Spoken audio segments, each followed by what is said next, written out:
Welcome to this documentary discussion with Jeremy Bohr and Ryan Smith from Sandy Creek and GICC, respectively. These are the teachers behind We Are SC Football, A Season of Change, and Finish Strong, which have had massive public success. Jeremy and Sandy Creek's student-led media company 74 Creative currently have 930 views on YouTube, along with 2 live screenings, one for the team and one for the public, as well as streaming it on Strive at the same time. And Ryan and GICC, led by Michael, who was a senior last year, currently have 285 views on YouTube. Plus, they premiered the documentary in the Grand Theater in Grand Island to a full crowd of family and friends, as well as showing it on their Strive channel. And let me just say, that theater was packed that day. I was fortunate to be able to be there, and that was pretty awesome. So, Jeremy, Ryan, thank you for being here. Yeah, thanks, Nathan. Yeah, thanks for having me. So, kind of to start off the conversation, to start anywhere of kind of seeing what happened is to start with the beginning. So how did that idea first come about? Either of you can start. Maybe let's have Jeremy start, and then Ryan, you can go after him. Yeah, so, our idea, we've had a 74 Creative as our student-led media group, and that group has been doing a lot of stuff at our school for a long time, but they kind of got stale. I guess some of my kids were wanting to do a longer form type video. We make a lot of hype videos, and we do a lot of social media content and things like that for businesses and other groups. And it's pretty short, a couple minutes tops. And they were just wanting something more longer form, something more challenging. And so one day, it would have been in the spring of 2022, we're just kind of sitting around, didn't have a lot going on that day, and we're just talking about what we could do next year. And they brought up the idea of a documentary. And so then we sat down, and we all kind of liked that idea, but it was, what's it going to be about? Nobody had an idea. So we kind of brainstormed and came up with our football team was making a move from 11-man, which they'd been since the inception of Sandy Creek for 55 years, to 8-man. And we thought that'd be cool to follow that story and how that worked out. And that's what we came up with. Very cool. And Ryan, for you guys. We kind of had the same principle with having a student like Michael doing some shorter films, some hype videos. We did a hype video for football for homecoming. We did a hype video for volleyball the year before. Michael helped make one of the hype videos at state basketball. So we again, just like Jeremy said, we wanted to make something longer and not 2 minutes long. I don't think I or anybody was envisioning an hour and a half movie, but that's kind of what came from it. Awesome. So it seems like the need to make something longer for the students was evident there. In retrospect, I guess we started at the beginning. Now let's kind of go to the very end. What's the one thing you wish you had known before you started making the documentary? And we could start with Ryan first, and then Jeremy can follow. For us, I think I wish we had known how long we were going to make it, because there was no indication at the beginning that we were going to go full on movie with this. I was kind of in my mind when I brought it up to the students and Michael, I said, let's just make something longer. And I was envisioning like 20 to 30 minutes. And had I known it was going to be an hour and a half, I think we would have started a lot earlier than we did, because we ran into a lot of time crunches and kind of rushing a few things to try to get it done in time. So I think for us, and I think Michael and Trenton, who did a lot of work on this, they would say the same thing. Just more time would have been nice. Yeah, I could echo that. We kind of knew from the start we wanted to do episodes. It was based on the season and kind of game by game, but we were thinking maybe like 6 episodes, but that was hard to plan out at the start because you never know how the season's going to go and what the stories are going to be. So we ended up with 4 episodes because kind of the beginning of the season was really important, and then beating sorry, Nathan, but beating Sutton was a big thing for us. It'd been a long time since we'd done that. So that was a big episode. And then after that, there wasn't a lot of going on until the playoffs. So we shortened it down to 4. But I think what our students learned, what Mason and Connor, my 2 main guys on this was just how much work it actually was. We thought, and the season will get done in November, and by January we'll have this done, and that'll be easy. And if we could have dedicated 12 hours a day to doing that for every single day, it probably could have been done then. But working on it 45 minutes at a time, it just took a long time. So just knowing how much work and how much effort there was going to be beforehand would have changed our expectations of when we would have been done, I guess. Yeah. And you mentioned going kind of an episode format. Was that decision that was obviously made at the beginning? What was there any other specific reason other than it's just following the journey of a season? Yeah, I mean, that was mostly it. We just wanted to tell stories, tell the story of the season, and we thought the best way to do that was through episodes. And we spent a lot of time during football season, so we didn't really edit anything until football season got done, because at the beginning you don't know how the end is going to be. So we decided we're just going to film everything, get all the interviews that we can, and then go back and re-interview to fill in the gaps. But we spent a lot of time during football season just watching documentaries during class to get ideas and just to see different styles and different ways to do things. But we just thought the episodes was what we were always drawn to, and we thought it fit our story the best.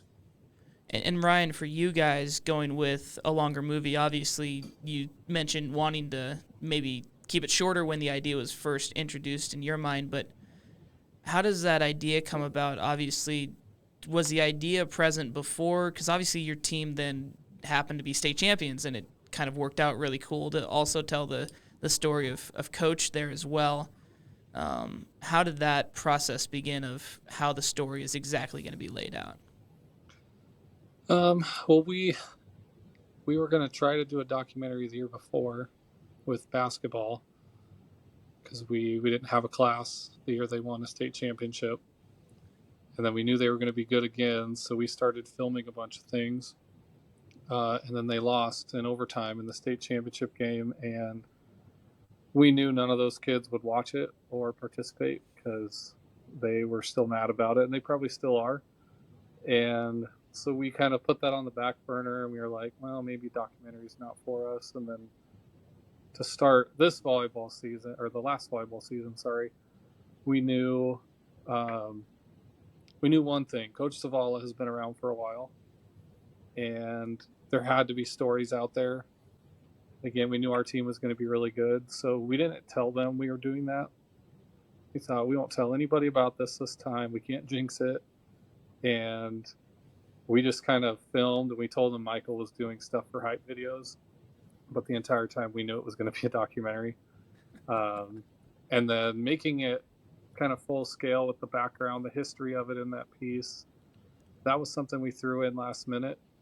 We ended up finding a bunch of old pictures and stuff from yearbooks, or we reached out to old players just saying, does anybody have anything? And we ended up getting some really cool pictures and stories from that.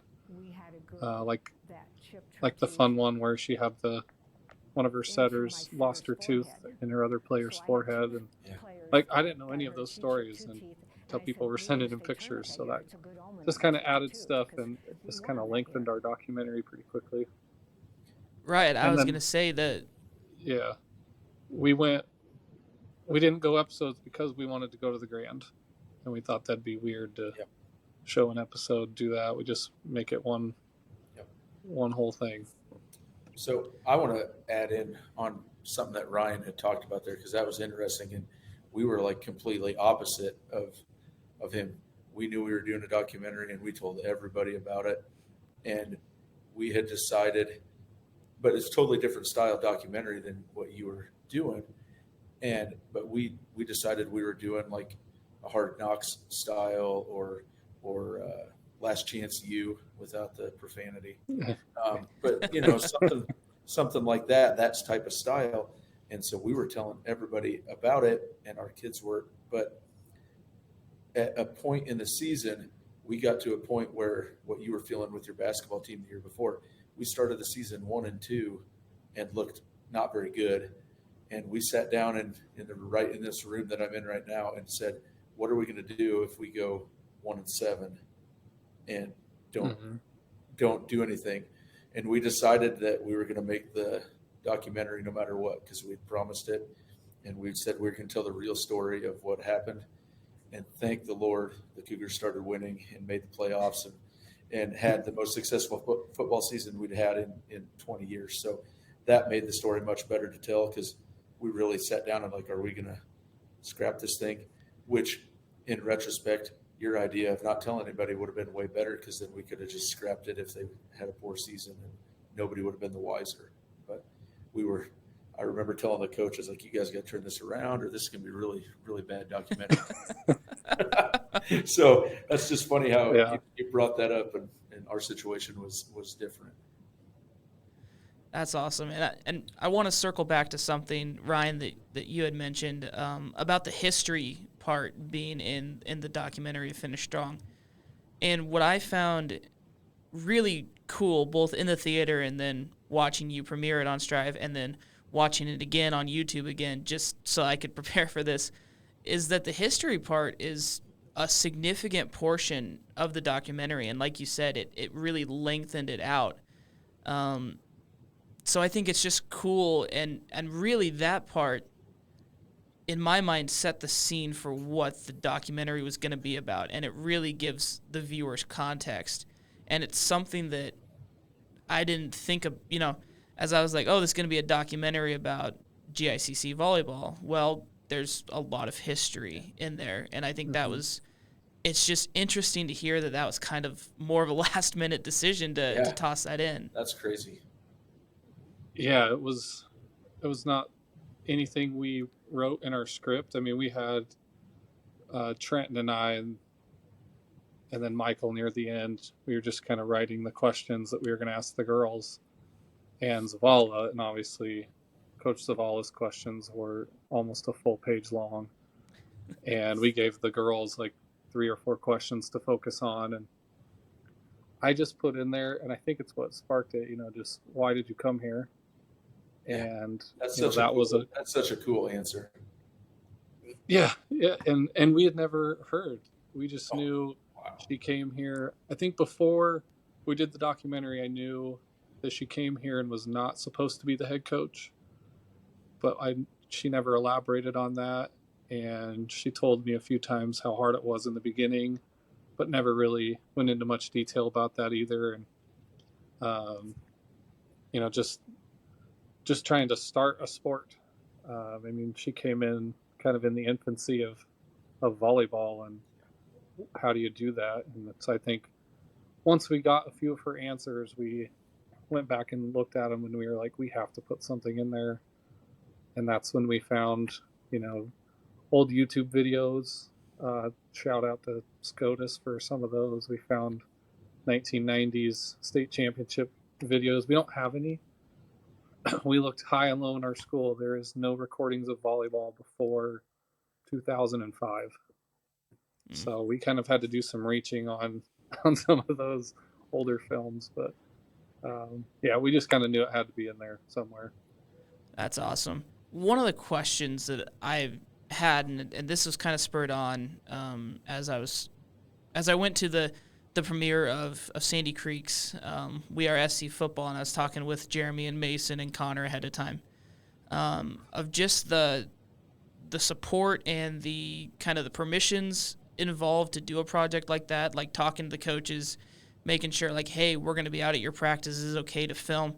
Was there anything more with that, Jeremy, of permission to get maybe admin to get on board for a project, stuff like that? Obviously, you started to tell people about it, and at that point, it's like, well, I guess we're doing it. And so, go ahead. Well, on our end, when the kids decided they wanted to do this, I went straight to Coach Kuda, the football coach, and told him what we wanted to do, and he freaked out and was pumped about it. So I knew we were going to be fine. He said, anything you want, he goes, just do it, and we'll give you access to any part of the team that you want, anything in the locker room at halftime, before games, after games, interviews that you want.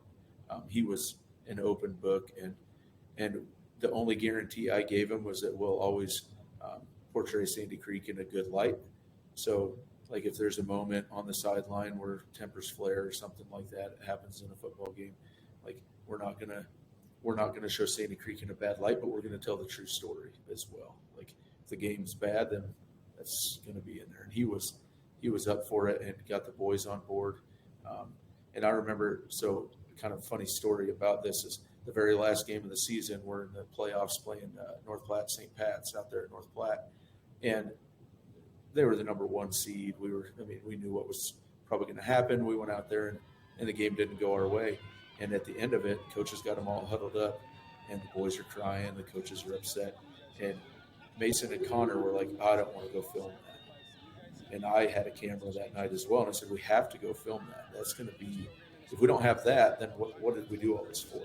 And if you watch our documentary, there's the very opening scene of the entire documentary. It is super powerful. And we almost didn't get it because Mason and Connor were like nervous and like, oh, their kids are upset.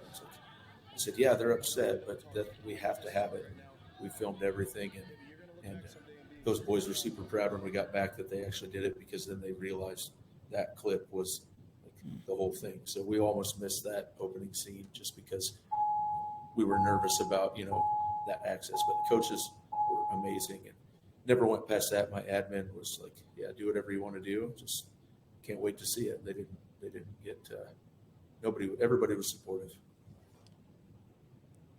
Yeah, and you talk about that opening scene, and I just remember, like, as an outside viewer, like, yeah, that was the part that made the documentary, was starting with that moment and knowing that it's not going to end in a good way, but still being able to watch the rest of the season and see how it got to that point of the fact that they made it to the playoffs as an 8-man football team. My favorite part was after. So just Coach Kuda was a former student and player for me, so that's kind of a cool connection. But I remember asking him a couple weeks later, I said, man, how did you say that? Like, that was one take. Like, that was not an interview where we tell you say that again. I mean, you did that. And he goes, well, we were getting beat pretty bad at halftime. And I started thinking of what I had to say to these boys, because I knew I was going to have to say something that wasn't good. So he goes, I spent a good part of the fourth quarter figuring out what I was going to say to him. I said, I've been there as a coach. That's tough. But, man, that was really, really awesome scene that we got there. Yeah. And Ryan, for you, kind of obviously you went the route of not telling anyone, but were there any permissions you got after the fact or during the fact, or?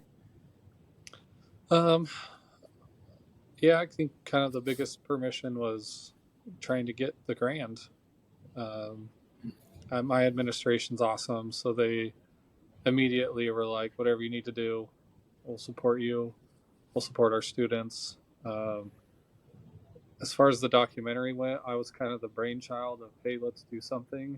And then Michael and Trenton took off. That's and awesome. I originally was going to be a part of the interviews. And then Trenton came upstairs. He wasn't supposed to be up there, but he came up anyway because that's just how Trenton is. And I said, do you want to do this? Because I'm guessing the girls would be a lot more realistic and true if it's not a teacher that they're talking to and it's just fellow students. And I'm so glad he skipped class a couple days just to do interviews, because they were so much better. And the girls were animated in some of them. And at the beginning, we didn't know where we were going to play it or how. And we have a little bit of a connection at the Grand Theater with the guy who runs it. And I just kind of reached out, and it took a while to get a date. We had a date, and then that date moved because Coach Zavala had some medical issues and wasn't going to make it to the first one, which was a blessing in disguise for our production team because we got a whole nother month to work on it. Yeah. And it was just that much better. So, yeah, we had to get permission for that, and then we we also needed permission to make it a red carpet event, which I don't think I'll ever do that again, because that was that was a lot of work. But just the experience for Michael and the look on his face and the joy he had that night, it was something special. And I guess other permissions we had to get, I had to call Nebraska Public Media so that we could use their voiceover from the state championship game. Sure. Which we didn't use a lot of it, but just some of those things from their games, and they were very, very helpful. And they were just like, "Are you making money off this?" No, we're not. So they said, "Yeah, use whatever you want." And we had all the footage. We just needed some commentary to go with it. Sure. And kind of as we talked about with the Sandy Creek documentary and having that opening scene that's very powerful and a good hook and a good start to what's going to be shown, in the next hour or so that you sit down. I think with Finish Strong as well, there's a very key moment, and it gets me every time. And maybe me more so as a video editor, I get really hyped for these things, but that championship match set point, and Michael's obviously got the camera on the floor, whoever got that footage, and the ball just is about to land to win the championship, and it cuts to black. Yeah. And then you get back into the history, and I'm like, that is, capturing those moments when you don't think, they're going to be that big of a piece in the storytelling. And, just something that I was just like, that makes total sense that that's there. Yeah, and he's just a good storyteller, so it's like he didn't share a lot of this with anybody because we had a couple volleyball players in our class last year, and he kept it pretty close to the chest, and he showed us things here and there. And then he released a trailer about a week out, I think, maybe just about a week out from our original premiere date, and he kind of had that same scene, and it's like, what's going to happen? If you didn't know the team, you wouldn't know. So it's a good hook. Just like the beginning, I watched this morning because I didn't have to be at school till we have parent-teacher conferences today, but I was like, I should probably watch the SC documentary because I didn't watch it on Strive. I didn't even know it was on YouTube until I got your email.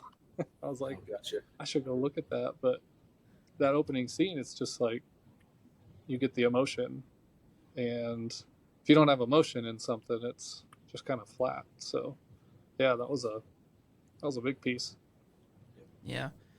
Another big piece, and as we've been talking about this, and as it becomes more clear that the students had very much a big part of doing this, but at Strive Education, one of our core values is empower, and we love to empower teachers to help empower students. We even love getting to empower students on our own when we get to interact with them at different events that we do.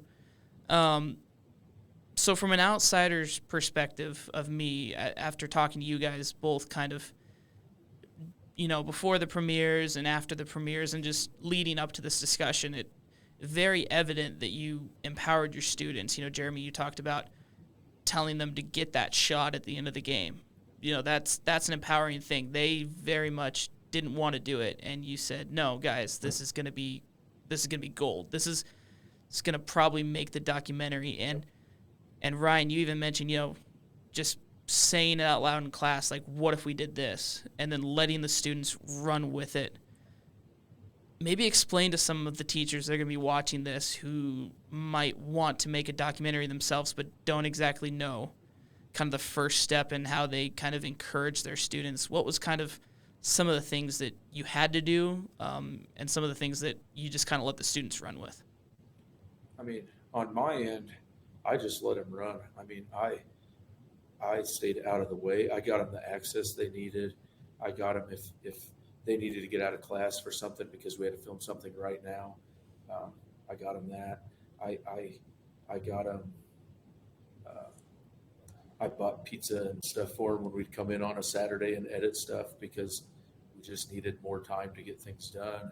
I did things like that, but I mean, I let it be their project. I didn't edit one piece of video. I didn't edit one piece of audio. I helped them. I mean, just trying to do those things so that it was theirs. I just try to be a helper behind the scenes for them. Like, I made sure that if the game was a long ways away, they could ride the bus with the football boys to get the footage. Or if they couldn't ride the bus for some reason, I'd get a school car and drive them to the game. Or, whatever it needed to be, I made sure that they had the support to do what they needed to do. But otherwise, I gave them freedom to just do what they wanted to do. And I thought that was probably the most empowering part because it was their project. It wasn't like, oh, we better check with Mr. Bohr. They would just, the first episode was done and I hadn't seen much of it. And they're showing me, and we went back and maybe changed a few minor things here or there, but I mean, it was their stuff. Yeah, kind of the same on my end, just a few slight differences. Trenton's a big sports guy. Michael was not. Michael did not, I don't ever remember him being at a volleyball game before he took my class, unless the band was playing. And so he just kind of, especially in the beginning of the season, it was a lot of, this is where you got to be in volleyball. This is where you stand. This is how volleyball works. And I think that's what almost impressed me more about his documentary was he didn't even know volleyball, but he captured kind of the season perfectly. And kind of like Jeremy said, I just tried to stay out of the way. Once they agreed to do it, it was kind of like, okay, I'll get you a vest if you need to be down on the floor for media somewhere. I'll get things lined up for you, but I didn't touch any of the documentary, which is a blessing for them because, I mean, I helped edit a few things like, hey, the script for the narrator says this, but I don't think that sounds right. That's not how it would be said in volleyball, or that's not the term. I gave my opinion.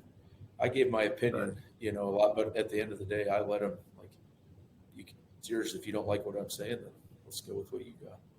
Yeah, because they wrote that narration themselves, and I just kind of was like, hey, they don't really use that term in volleyball. Maybe think of this, and then kind of let them edit it, and then they did that narration in one take with our English teacher. She graduated from here before Zavala, and then she's been teaching here for almost 50 years. So they were like, we have to get her to do it. People love her voice. People love her.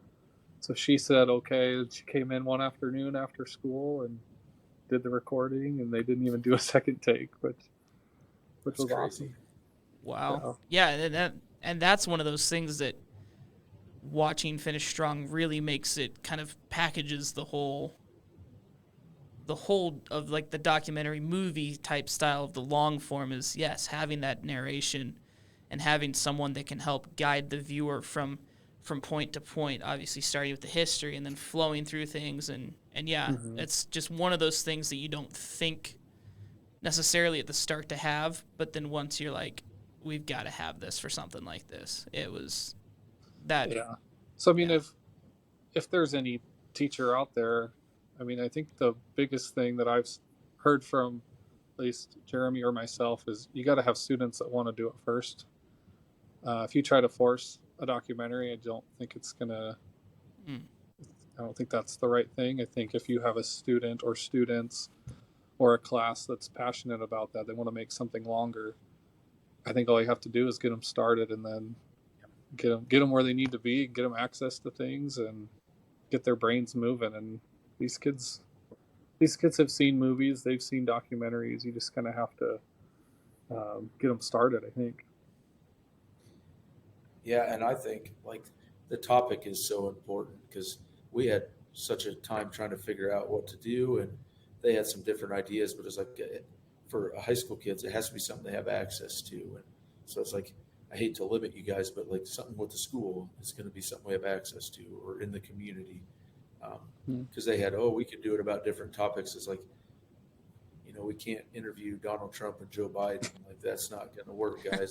They're not going to come out here. So, and Right. we don't. Our budget is $0. So we got to figure out what do we have access to, and so that was a big part of the process for us was, okay, who can we talk to, and then what's a really cool story that we can follow, that we can have 100% total access to. Last question then is, what's next?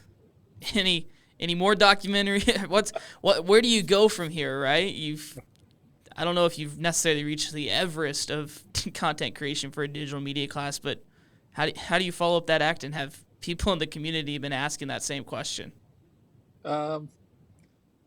I guess for us, the documentary part of things probably won't be for a while. We lost a bunch of kids that could kind of thrive with that content creation. And my class this year, not a single person had ever even used Photoshop yet. So we're kind of starting at the beginning. We have some really good kids as far as commentating goes. So we've kind of gone full throttle into our podcast. Lunch is ready in the library. Lunch is ready in the library. Thank you.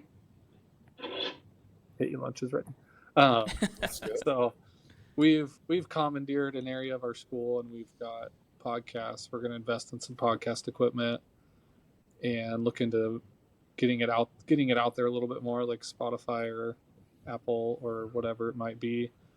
And because that's seniors and juniors I have that are passionate about that, and kind of trying to go out into the hallways and find kids. Everybody tells stories. They all have Snapchat and all that. They're telling stories on that. They just need to tell them about the school, and I got to try to recruit them. So we're kind of starting fresh, and hopefully we can build back up and have a story to tell. That's cool. So on our end, that documentary was so much work. Even Mason, Connor graduated and has moved on, but Mason is still here, and he's like, nope, not again. That was a lot. So we're focused on the stuff we've done. We work with clients in our business where we make advertisements and things, and we work with we make all our hype videos and graphics for our sports teams and other things in the school. We have talked, this is a secret, nobody knows this, so don't tell anybody, Nathan, but we have talked, like, with our football team is undefeated right now and currently playing really well. If our season goes how we maybe hope it does, to make a 5th episode, just kind of recapping last year, kind of was the climb to going from not being very good to being respectable. And if the season goes well, then maybe telling the next part of that story quickly, about how they achieved hopefully what they can achieve this year. But that's dependent on how the season goes. People ask us all the time, when are you going to do the next one? And the obvious choice at Sandy Creek would be a documentary, kind of like you did at Grand Island Central Catholic on Coach Ninemeyer and the girls basketball program. I coached with Russ a lot, for 15, 20 years. I coached with Russ, and he would do that, but the scale of that, if we did it, I mean, to talk to him would be one thing, but to talk to all the former players they're scattered about, like the logistics of that is a lot to think about. But that would be a great story to tell, kind of in a similar sense to what yours was, kind of really focus on the history and try to tie it back to the current situation, the current team. Yeah. But that's down the road. I'm tired. I don't know if I can do that again. Yeah. Well, now you're scaring all these teachers away from wanting to do documentaries. You're telling them, "Oh, I'm so glad it's over. I'm so glad it's done with." You do it once, and it's awesome. That was great. And I'm not saying we won't do it again, but I'm not going to do it this year. Yeah. Yeah, that's for sure. That's awesome. It's fun to get it done, and the process it was a lot of fun. Yeah. Awesome. And seeing the kids excited at the end of it. I mean, Mason and Connor, another kid, Hudson Devlin was probably my number 3 guy. Those guys, seeing them be so excited that night was awesome. So, yeah, it's worth it, definitely. Awesome. Well, I want to thank you guys, both Jeremy and Ryan, for their time in this conversation and for empowering their students and helping them thrive while making these documentaries. Like I said, getting them access to stuff, getting them what they need. And I just want to put this out there. If you don't have a digital media class, or you do but are looking for curriculum to help your students get to the level where they can start to even think about making a documentary like this, check out our website, strive.education/DME. That's our digital media education curriculum. And schedule a demo with Nolan. He would love to take you through and see what we have to offer at Strive Education. Ryan and Jeremy both have very good digital media programs, and this is the result of investing in these kids and like we've said, letting them run and letting them do what they want and just seeing where their creativity takes them. So yeah, go to strive.education/DME to see how we can help you empower your students through digital media.